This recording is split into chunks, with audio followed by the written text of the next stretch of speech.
Boa noite a todos, paz em nossos corações.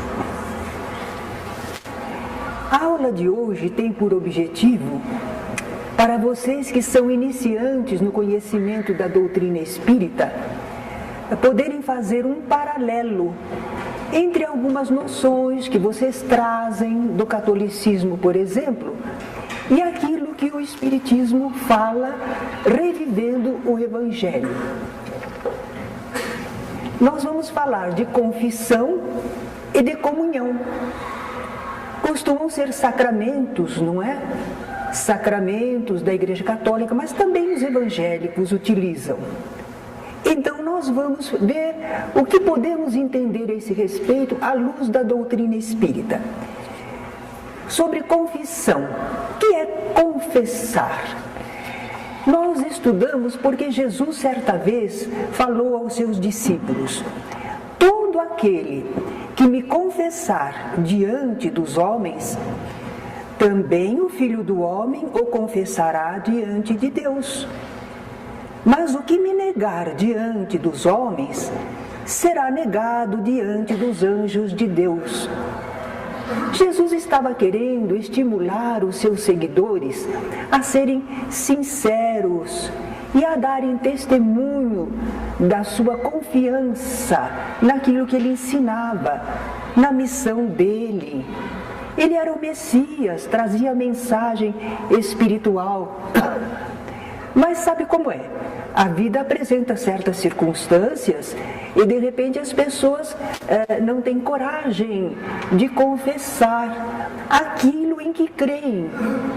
Então poderia ser que alguns seguidores de Jesus, diante das dificuldades do mundo, escondesse e não confessasse que era um seguidor do Cristo. Então Jesus diz isso: olha, se alguém confessar no sentido assim, de reconhecer, de testemunhar, se alguém testemunhar a meu respeito, a sua confiança em mim, então o Filho do Homem, eu, no plano espiritual, também o reconhecerei diante de Deus. Mas se a pessoa negar aqui na terra, é claro que Jesus não pode dizer essa pessoa é meu seguidor, porque a pessoa não o seguiu inteiramente, não é?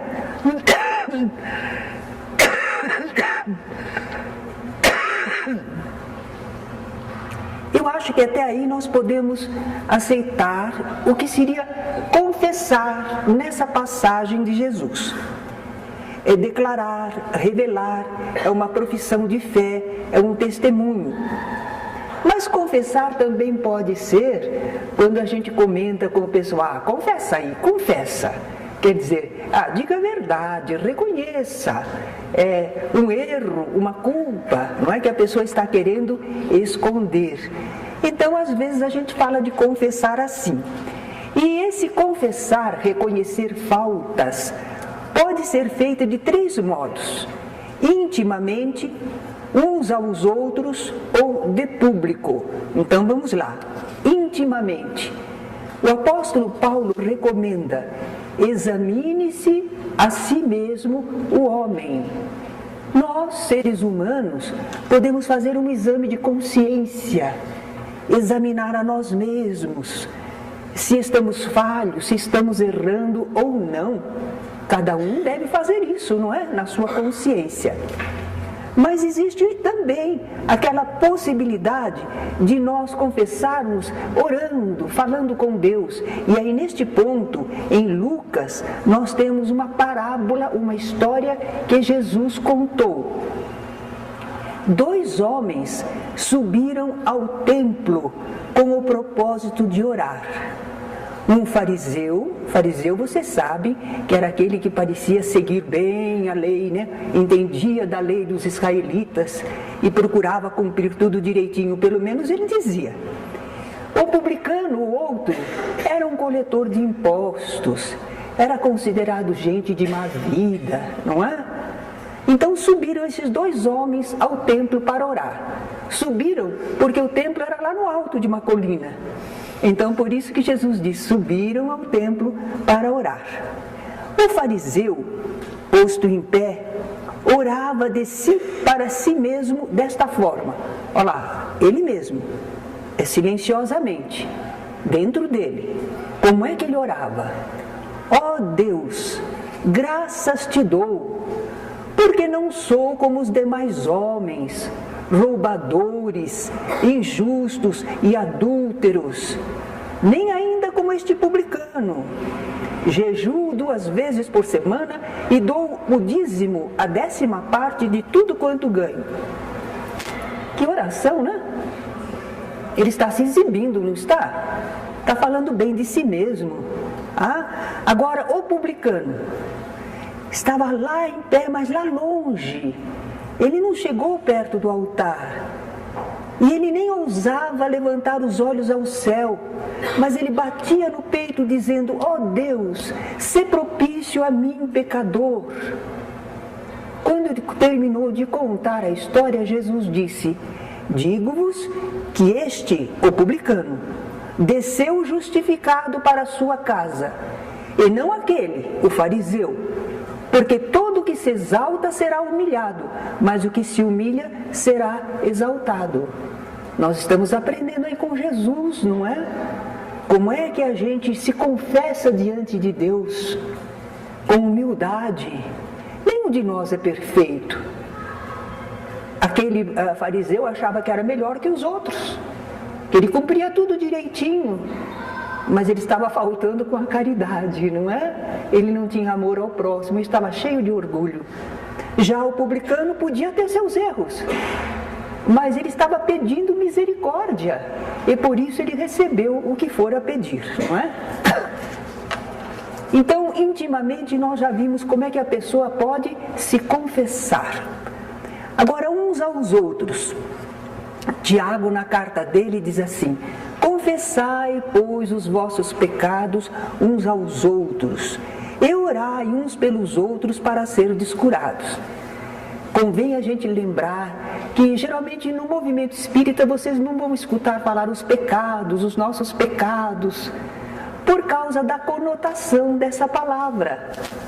Pecado parece que é aquele erro para com Deus, falhou com a lei divina, como se fosse uma grande ofensa, é um pecado.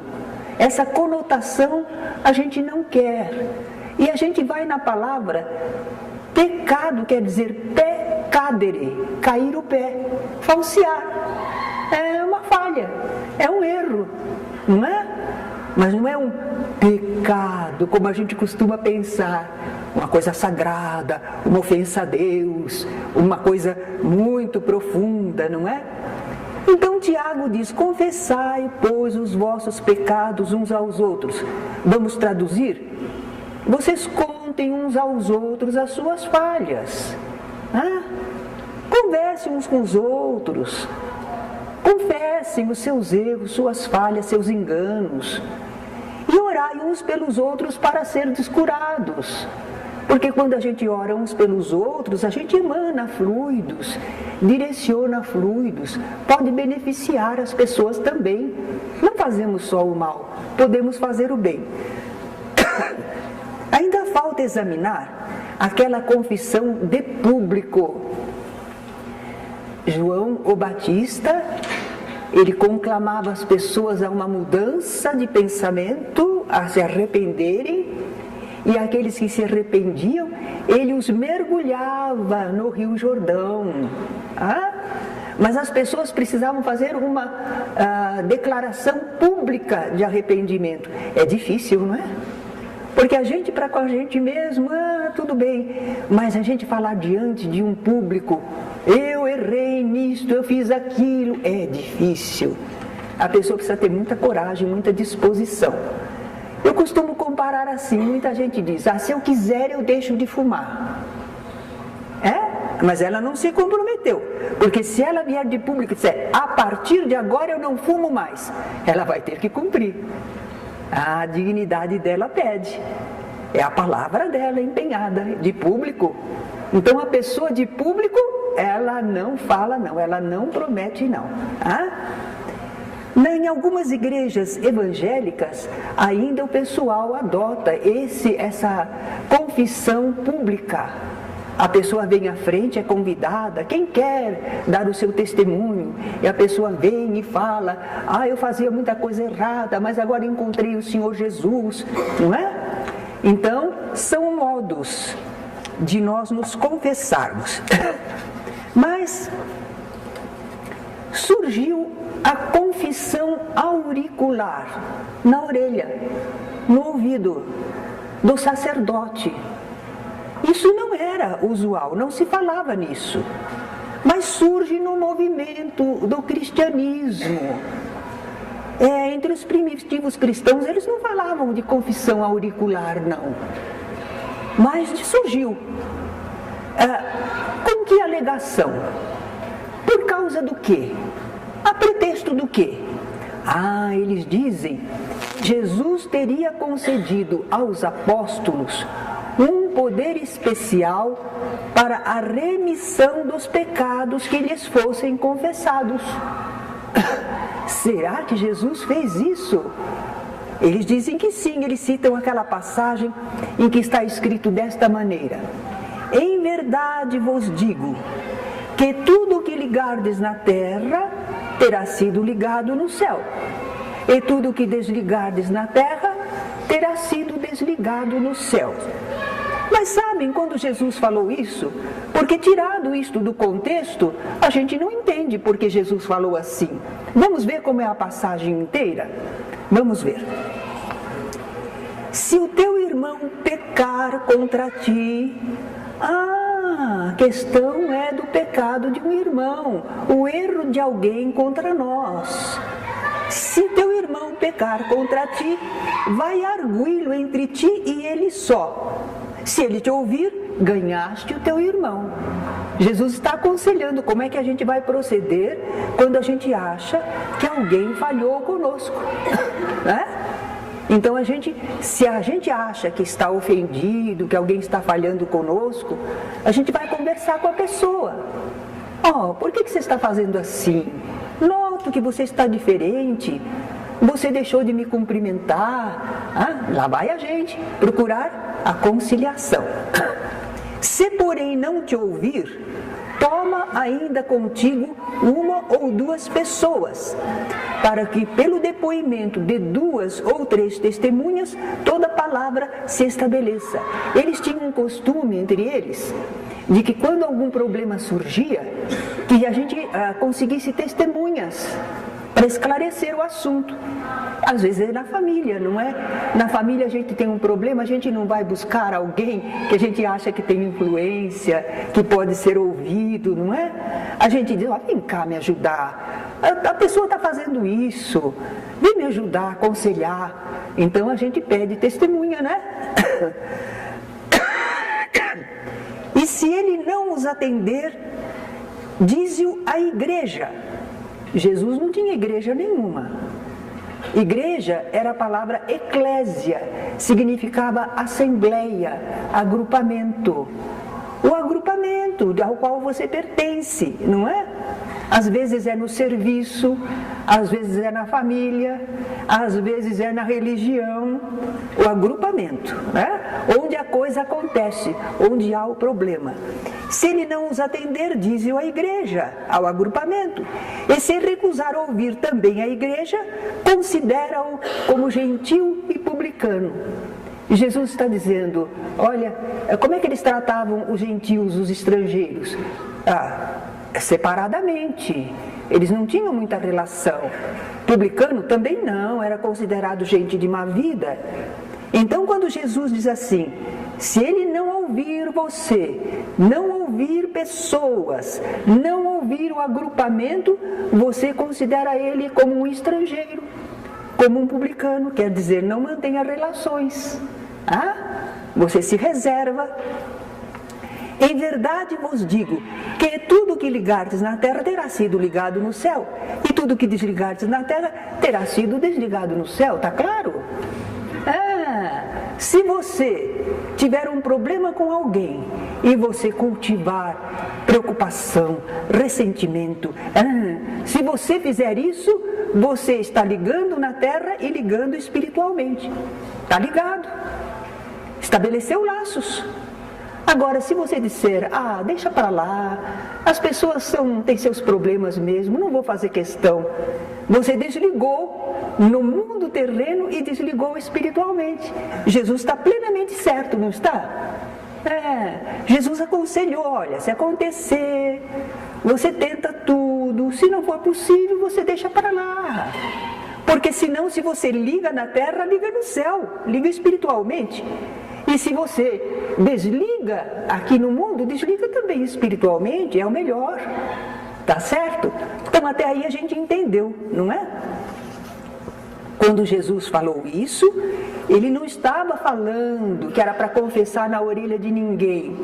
Ele estava dizendo para a gente procurar se conciliar com as pessoas e, se não fosse possível, desligar. Muito bom.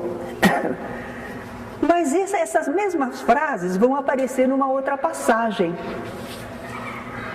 A gente precisa paciência, né, para acompanhar as coisas, senão a gente não entende. Existe uma outra passagem. Jesus estava conversando com os apóstolos, não é? E perguntou, o que falam por aí do Filho do Homem? Quer dizer, o que falam sobre mim? E os apóstolos disseram, uns dizem que tu és um dos antigos profetas, outros dizem que és João Batista ou Elias de volta. Não é? Muita coisa o povo falava. Jesus voltou a perguntar, e vocês, o que é que dizem de mim? Pedro foi muito inspirado. Ele tomou da palavra e disse, tu és o Cristo, o Filho do Deus vivo. E aí Jesus comentou, que feliz tu és, Simão Barjonas, porque não foi sangue nem carne que tu revelou. Também eu te digo que tu és Pedro, e sobre esta pedra edificarei a minha igreja, e as portas do inferno não prevalecerão contra ela. Não foi sangue nem carne que te revelou. Pedro não recebeu a informação de que Jesus era o Cristo, o Filho do Deus vivo, dos homens, de gente de carne e osso. Não. Ele recebeu do alto, com a sua mediunidade. Por isso Jesus disse, você é feliz, porque você recebeu isso do alto, não é? E quando Jesus falou, tu és pedra, por isso que Jesus tinha dado esse nome a ele, é porque os israelitas marcavam com pedras os lugares de manifestações espirituais. Tem aquele sonho especial, é o sonho de quem? Aquele que sonha que vê uma escada de anjo, o sonho de Jacó. É lindíssimo o sonho dele.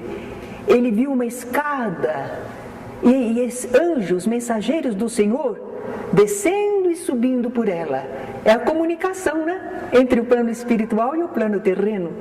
Ele viu isso no simbolismo de uma escada e dos mensageiros do Senhor descendo e voltando, né? Então, quando ele acordou daquele sonho, ele pegou uma pedra e colocou no lugar, porque ele queria marcar o lugar de uma manifestação espiritual. Então, sempre que eles querem marcar um local de manifestação, algum fato especial, eles usavam a pedra. Então, quando Jesus olhou Pedro, quando o conheceu, disse, tu és pedra. Quer dizer, tu és médium, tu és um marco de manifestações espirituais. E aqui Jesus está confirmando. Eu te digo que tu és Pedro, porque foi um neologismo que Jesus usou, não é? Sobre esta pedra edificarei a minha igreja. Igreja já sabemos que é agrupamento. Jesus vai edificar o seu agrupamento sobre a pedra que é Pedro. Mas Pedro ainda não iria negar a Jesus 3 vezes? Será que Pedro estava em condição de ser o fundamento do agrupamento de Jesus? Não é sobre Pedro. Então, sobre o que Jesus funda a sua igreja, o seu agrupamento? As manifestações espirituais. As portas do que é inferior, as portas do inferno, não prevalecem contra ela. Como é que os espíritos maus podem impedir os bons espíritos de se manifestarem, de trazerem a verdade, de falarem em nome de Jesus? Sobre a manifestação espiritual, a mediunidade, Jesus Jesus estabelece o seu agrupamento. É o que une as pessoas. Quando vem as mensagens, quem gosta das mensagens, quem se interessa, quem entende, quem concorda, se une, não é? Então, esses bons espíritos voltam sempre a ensinar, a relembrar o que Jesus ensinou. Então, em torno da mediunidade, da manifestação, colocaram aqui. Mas não era deste ponto, não é? Dar-te-ei as chaves do reino. É por isso que dizem que São Pedro é o porteiro do céu, não é? Dizem que ele tem as chaves. Ora, mas será que Jesus deu as chaves do reino só para Pedro? E nós? E nós? Se a gente não tiver as chaves, como é que a gente entra? Essas chaves não são exclusivas de Pedro. Jesus estava falando que ele ia ensinar as leis espirituais, para que eles conhecessem o mecanismo divino, para que eles soubessem como se comportar, como estabelecer comunicação com o alto. Jesus abriu isso para os seus discípulos, não é? Todos nós podemos ter as chaves do reino dos céus, claro. Se a gente não tiver acesso, a gente diz, é só para Pedro, né, meu Deus? Só para Pedro. Não, não. É para todos, não é? E naturalmente continua. Quando a gente tem esse conhecimento espiritual, das coisas espirituais, da comunicação espiritual, se a gente ligar na terra, está ligado no céu. Se a gente desligar na terra, está desligado no céu. Então nós não vemos aí nada de confissão auricular. Não tem recomendação de Jesus para um confessar na orelhinha do outro, não, não. Mesmo porque, vamos pensar um pouco, como é possível alguém aqui do mundo ter a certeza de que a pessoa que confessou falou a verdade? E que ela está realmente arrependida? Quem pode saber? A pessoa diz, me arrependo, chora tudo, né? Então diz, eu te absolvo. Quem pode saber? A consciência de cada um é inviolável, é só diante de Deus. Não podemos dominar as pessoas, controlar as pessoas de modo algum. Cada um responde diante de Deus segundo os seus atos. A lei de causa e efeito dá a cada um segundo suas obras. Então nós não temos no movimento espírita nenhum tipo de confissão. Mas nós temos as entrevistas, não é? Bom, entrevista é uma conversa fraterna. Confessai-vos uns aos outros os vossos erros. Essa é uma troca de ideias, mas absolutamente ninguém está lá para absolver os outros. E nem está apontando na orelhinha. Não, não. Nós somos discretos, não passamos adiante os problemas das pessoas, procuramos aconselhar, lembrar as leis divinas, estimular a pessoa a recomeçar, que ela vai encontrar amparo. É um aconselhamento fraterno, mas não tem nada como se fosse que aqui as pessoas estivessem investidas de poder para absolver as pessoas. Cada um vai se absolver conforme seus atos, não é? Bom, sobre confissão, eu acho que nós já vimos o mais importante. Por que a gente falou tanto? É para que nós saiamos daquelas ideias que nos foram inculcadas. E são coisas que não são necessárias, não são indispensáveis. Ninguém está investido por Deus dessa autoridade. Nós somos todos livres. Onde há o Espírito do Senhor, aí há liberdade. Mas também somos todos responsáveis. Somos livres e responsáveis. Cada um por si, né? Agora nós vamos ver a confissão. O que é que a gente pode entender sobre confissão à luz da doutrina espírita? Nós não temos esse sacramento. Nós não temos um ritual, nós não temos uma forma material para isso. Mas vamos ver o que existe no Evangelho e como é que a gente entende. Jesus certa vez se afirmou, eu sou o pão da vida. Jesus está falando, pão é o que alimenta, não é? ele é alimento das almas. Das almas. Eu sou o pão vivo que desceu do céu. Se alguém dele comer, viverá eternamente. E o pão que eu darei pela vida do mundo é a minha carne. Quem comer a minha carne e beber o meu sangue tem a vida eterna. Vocês vão permitir que a gente brinque um pouquinho. A gente é vampiro, é? Para tomar o sangue de Jesus? E a gente é carnívoro e antropófago para comer a carne de Jesus? Pera lá, mas Jesus falou, mas ele falava muito simbolicamente, hein? Ele mesmo explicou: o Espírito é o que vivifica, a carne para nada aproveita. As palavras que eu vos tenho dito são Espírito e são vida. Gente, não fica ao pé da letra, porque isso escandalizou o pessoal daquela época. Alguns diziam assim: mas como nós podemos comer a carne dele? Mas a gente já vai entender. Se é simbólico, a gente vai ver o que é que Jesus está falando. Ele diz que ele é um pão, alimento espiritual. Ele desceu do céu. Ele veio de planos espirituais superiores. O que ele veio fazer aqui na terra? Ele veio oferecer o seu corpo, o seu sangue, quer dizer, a sua vida. A sua vida corpórea ele veio oferecer. Não a vida, dou a minha vida. Era o exemplo dele. Era o que ele fazia, o que ele vivia. Ele ofereceu para nós. Para que ele fez isso?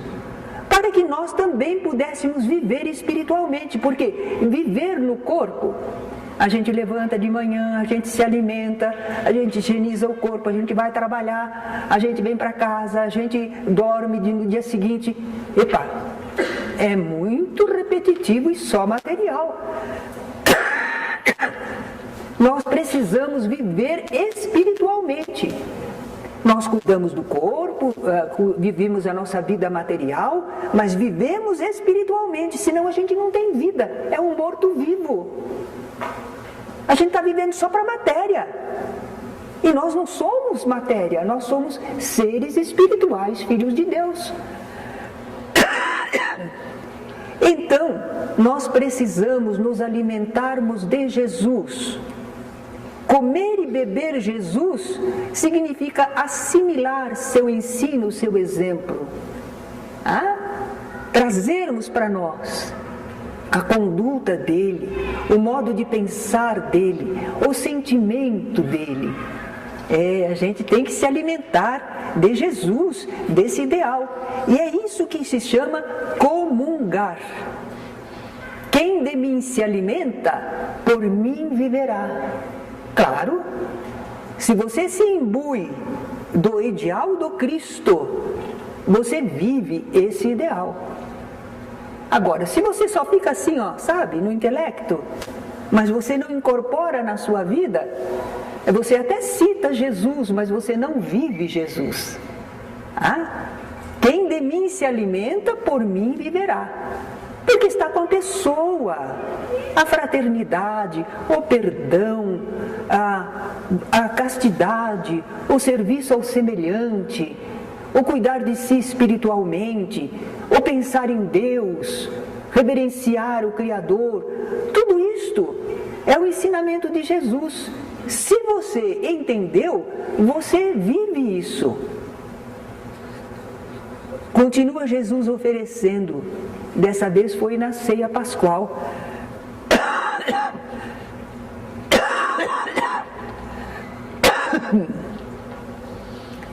Tomai, comei, isto é o meu corpo oferecido por vós. Bebei dele todos, isto é o meu sangue, o sangue da nova aliança, derramado em favor de muitos. Porque o Velho Testamento, sabe como é que chamava mesmo? Velha Aliança. Era uma aliança que Jeová tinha feito com o povo israelita. O povo israelita reconhecia Jeová como o único Deus, Deus único.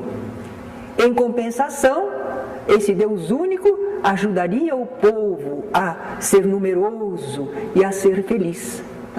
Foi um pacto, uma aliança que foi feita entre Jeová e o povo israelita.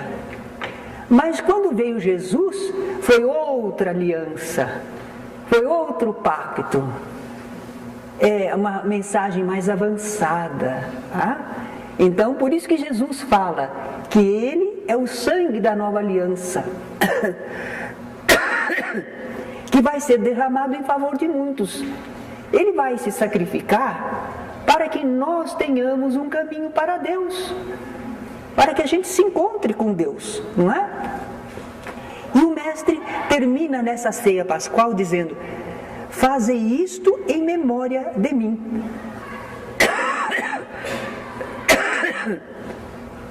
Sem crítica, mas apenas para entendermos, muitas pessoas continuam fazendo uma cerimônia na qual eles comem um pãozinho e tomam vinho. Eles dizem que eles estão atendendo ao que Jesus falou: fazei isto em memória de mim. Mas não era o pão, não era o sangue representado no vinho, não. Era o ideal de Jesus, era o que ele representa. O pensamento e o sentimento e a ação de Jesus. Era isso que a gente devia fazer para o ideal de Jesus não morrer. O que não pode morrer é esse ideal de amor a Deus e ao próximo. Nós temos que nos alimentarmos de Jesus para vivermos esse ideal. Senão nós somos cristãos de rótulo, mas não somos cristãos verdadeiros. Se guardardes os meus mandamentos, permanecereis no meu amor.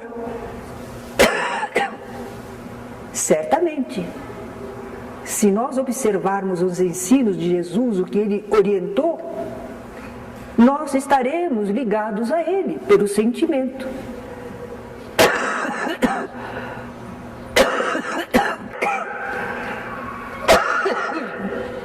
Assim como também eu tenho guardado os mandamentos de meu Pai, e no seu amor permaneço.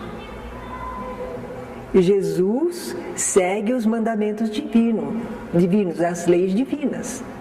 Então ele está ligado ao amor divino, não é?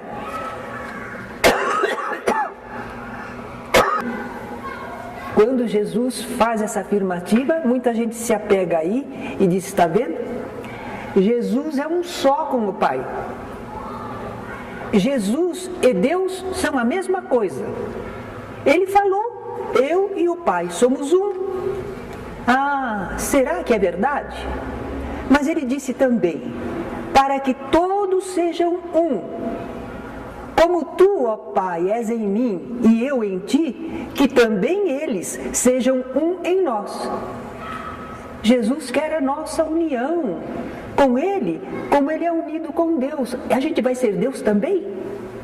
Claro que não. Então, o que Jesus estava querendo dizer quando Ele afirmou: eu e o Pai somos um? Jesus está plenamente integrado na vontade de Deus. Ele fala isso várias vezes. Eu não busco a minha vontade, mas a vontade do Pai que está nos céus. Ele fala constantemente isso, que ele segue o que Deus quer. Ele é submisso. Ele está integrado na vontade divina.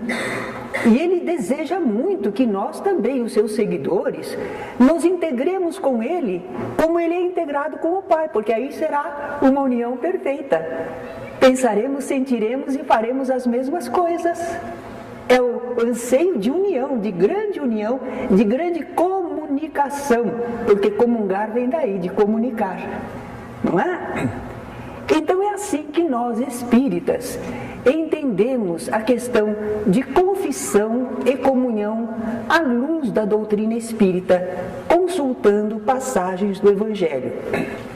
Respeitamos as pessoas que pensam diferente e que agem diferente, mas o fazem até com muita fé, com muita sinceridade, com muito amor. Deus não vai nos separar por causa desta prática ou daquela prática. Deus não vai se impressionar com os rituais que possamos fazer. Mas aquilo que nós pensarmos, sentirmos e fizermos, isso estará dentro das leis divinas, produzindo os efeitos para cada pessoa, não é? Então estaremos em comunhão com o Pai ou não? Estaremos unidos a Jesus ou não? E isso não depende de rótulo, não depende de grupo religioso. Se alguém quiser fazer alguma perguntinha para tirar dúvida, porque este é um assunto, não é? Que mexe com alguns conceitos, algumas ideias e algumas práticas que nós trazíamos lá de longe.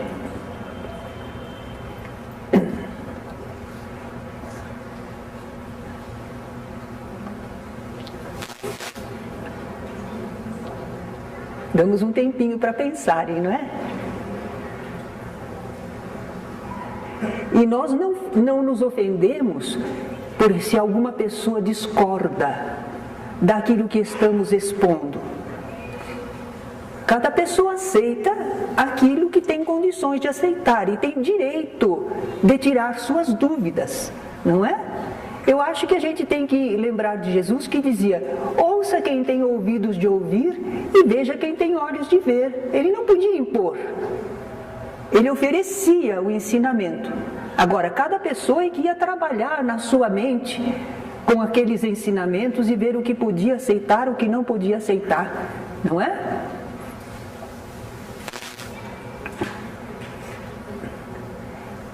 Sim. Eu não tenho muito conhecimento sobre o que está na Bíblia, mas o meu avô, que é uma pessoa muito católica, ele conhece a Bíblia praticamente de cada palavra. Sim. Ele disse que tem uma parte da Bíblia que diz que o menor que está no céu ainda é muito maior do que João Batista. Sim. O meu avô ainda disse, mas isso é verdade, o que será de nós? Não, mas é tão claro, eu acho que dá para explicar. Realmente existe essa passagem. Jesus está falando do João Batista para o público, do valor dele. Então Jesus diz assim: dos nascidos de mulher, não há maior do que João Batista, mas o menor no reino dos céus é maior do que ele. Jesus está dizendo assim, dos espíritos que fizeram a evolução aqui na Terra, porque na Terra é que a gente nasce de mulher, né? Aqui na Terra é que existe esse processo. Então, muitos de nós espíritos estamos fazendo nossa evolução no planeta Terra. Nascemos de mulher. Muito bem. Desses que estão fazendo a evolução aqui na Terra, naquele tempo em que Jesus estava aqui, há 2000 anos atrás, não havia ninguém intelectual e moralmente fosse maior que João Batista. Ele representava talvez o máximo de desenvolvimento dos seres humanos naquela época, porque ele era um homem corajoso, era um homem destemido, enérgico, era um homem bondoso, fraterno, ele entendia das leis divinas, ele era unido ao plano espiritual, ele tinha sido Elias numa reencarnação anterior, ele era uma grande pessoa, João o Batista, não é? Mas ele não era perfeito. Ele tinha mandado decapitar 400 sacerdotes de Baal lá no passado, quando ele era Elias, e agora ele estava sendo duro, invectivando o rei Herodes e a rainha Herodíades, porque eles estavam vivendo em adultério.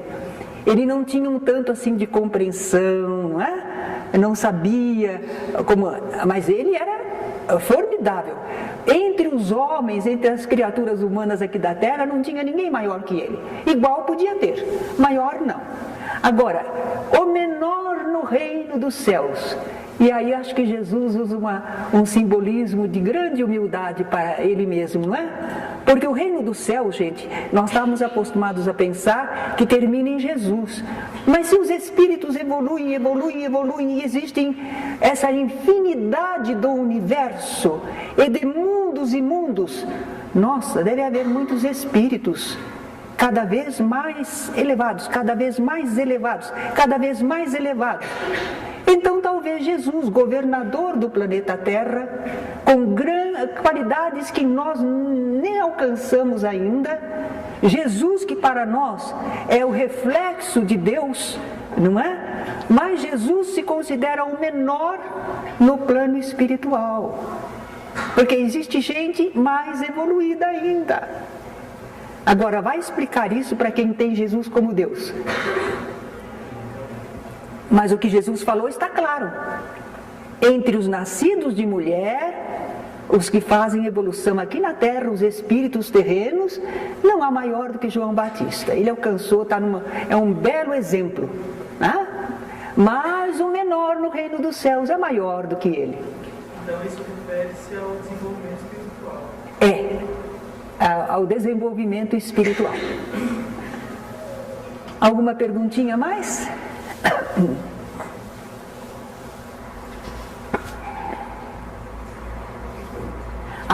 Será que vocês aceitaram tranquilamente tudo que nós dissemos, não ficaram nem com uma duvidazinha? Porque eu penso assim, olha, a gente vem de uma criação de livros, de ensinamentos, e a gente está chegando agora e encontrando outros. Eu penso que a cabeça da gente ferve um pouquinho, que a gente fica cheio de perguntas, não é? E tem direito. Antes de aceitar tudo, a gente tem que apalpar o terreno para ver se é firme, não é? Diga.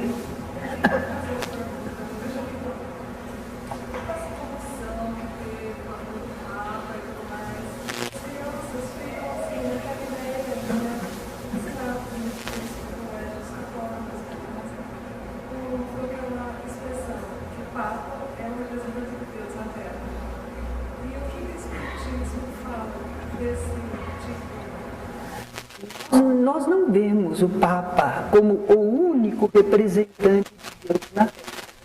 Eu acho que todos os grandes líderes religiosos que procuram, realmente são líderes religiosos sinceros, devotados, que vivem buscando a inspiração espiritual para socorrer a humanidade, eles são representantes de Deus aqui na Terra.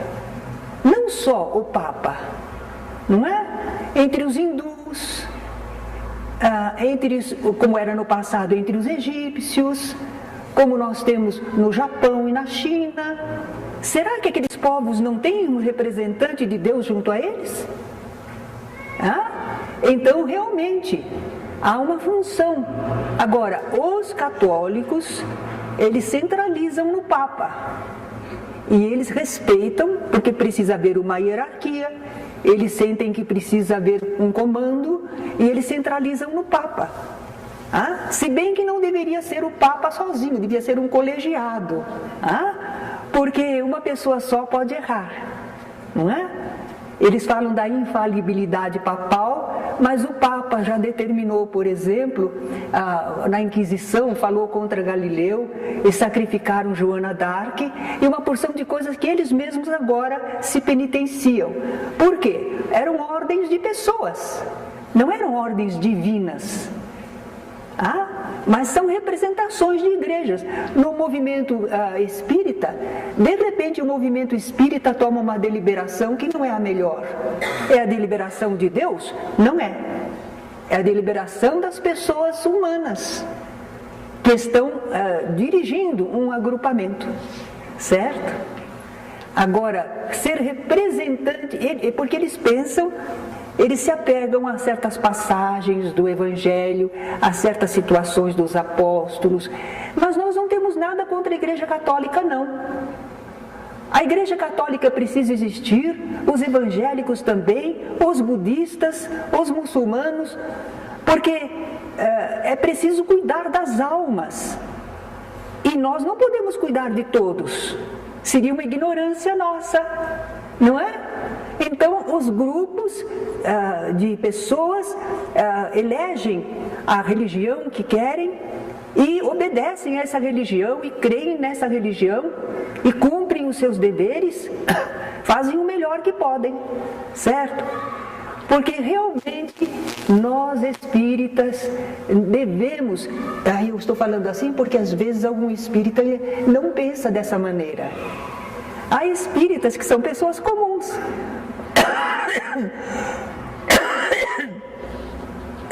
não têm um conhecimento maior de doutrina, formaram um centro espírita e lá eles entendem de uma certa maneira. E eles querem impor daquela maneira e acham que é a única verdade. Não é.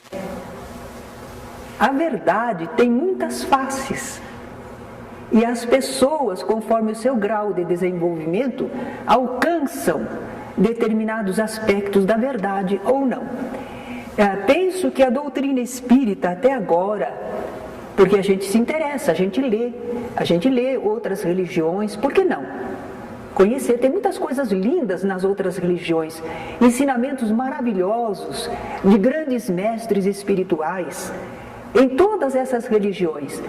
Então eu gosto de ler. Agora, em relação à coerência, à lógica e à correspondência com os fatos da vida espiritual, ainda não encontrei melhor do que o Espiritismo. Se aparecer, eu vou aderir. Só que o Espiritismo tem uma cláusula, é o progresso, não é? Diz que se houver alguma revelação nova que se possa realmente aceitar pela razão e de acordo com as pesquisas da ciência, se houver novas informações espirituais, o Espiritismo cresce com ela. O Espiritismo não é uma doutrina fechada, falou, está falado, é só isso. O que vem de fora não cabe aqui. Não, o Espiritismo são conhecimentos espirituais. As leis divinas abrangem as leis físicas, as leis do mundo material, mas também as leis do mundo moral. Então, esse conhecimento nosso sobre essas leis, ele está sempre em crescimento. Então, talvez não seja tão rápido, porque Moisés, 1.300 anos antes de Jesus, há 2.000 anos só, o grande mensageiro. Quando foi em 1857, não tinha feito ainda 2.000 anos, então houve a nova revelação, recapitulando Jesus, confirmando Jesus e abrindo um pouco mais de conhecimento. Então, se a doutrina espírita está conosco só há 150 anos, vocês acham que vem muita revelação nova já por aí? Não deu, o pessoal nem assimilou, não é verdade? Então, provavelmente vem aí mais 1.000 anos, 1.500 anos. Dá tempo da gente fazer umas 10 encarnações, para ir assimilando. E o progresso da ciência.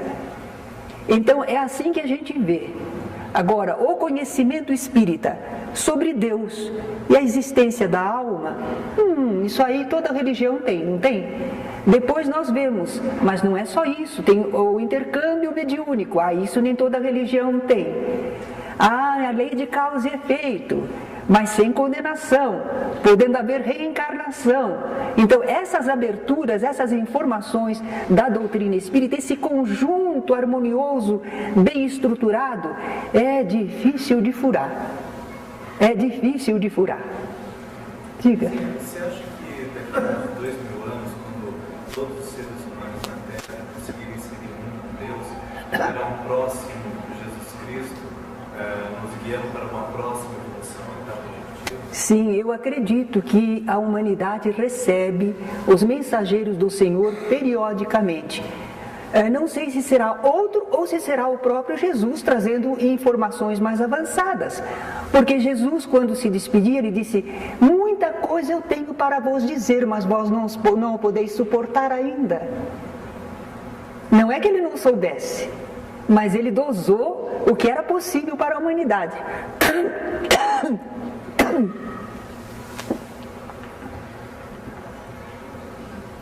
Sim. Uma pergunta, mais um comentário sobre o que a senhora acabou de falar. Realmente eu concordo que esse conjunto de conhecimentos, essa sincronia, né, que o Espiritismo propõe, é difícil de combater, né? E eu acho que esse é um dos motivos de eu particularmente estar aqui. Com relação às outras religiões,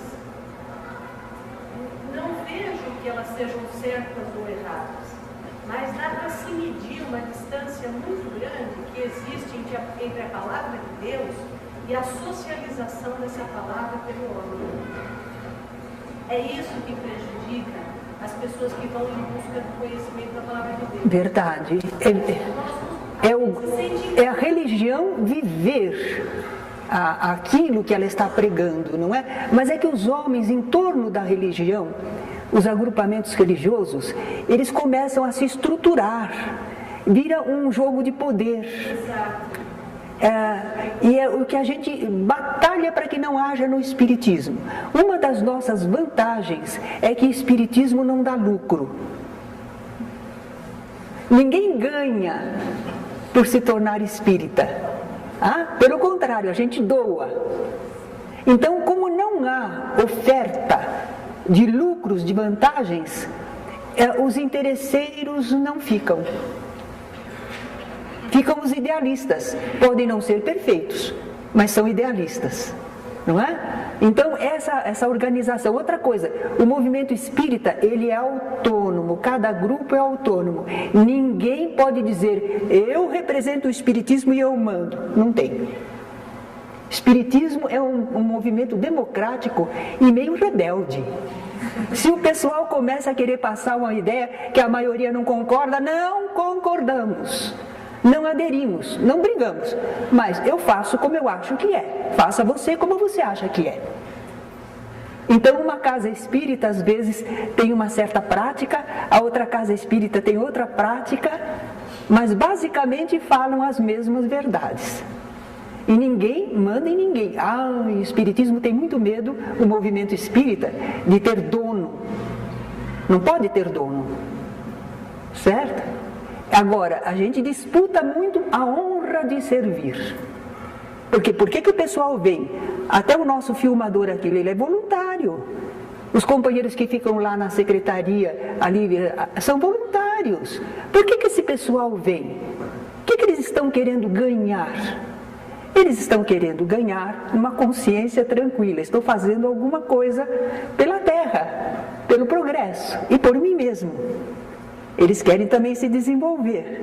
Então, as pessoas vêm pelo ideal. O ideal de progresso e de amor ao próximo. Certo? Então, é isso que mantém o grupo, a união. E as mensagens espirituais que vêm. Então, as mensagens espirituais, nenhuma delas vai nos aconselhar a querermos ser mais do que o próximo, uns maiores que outros. Eles vão sempre nos falar da humildade, do amor ao próximo, do respeito, do dever, da necessidade de progredir, de perdoar, de não ficarmos presos, ligados pelas nossas animosidades. É isto que o Espiritismo vem falar. Quando a gente lê aqui o Evangelho, tudo que ligadas na terra será ligado nos céus. Para o pessoal, não sei o que eles pensam. Para nós, significa, se você mentalizar, sentir e pensar alguma coisa, tem consequências espirituais. Você não está fazendo só aqui. Você não dá um tapa em alguém só aqui. Se você faz isso, você age espiritualmente. Você mexe o que é espiritual. Você movimenta o que é espiritual. E as chaves do reino é conhecer estas coisas. As chaves do reino dos céus, o reino espiritual. Como é que a gente pode? Vamos conhecer como é que funciona. Então é pensamento, ligações, fluidos, uma série de coisas a gente vai aprendendo, transmissão do pensamento, que é para a gente compreender o que a gente está fazendo, o que a gente está vivendo. E aí a gente procura ser melhor, porque a gente é bonzinho. Ainda não está nessa fase, mas porque a gente é inteligente. E a gente já percebeu que se não for correto, fraterno, as consequências não são agradáveis. Então nós estamos sendo educados, acostumados.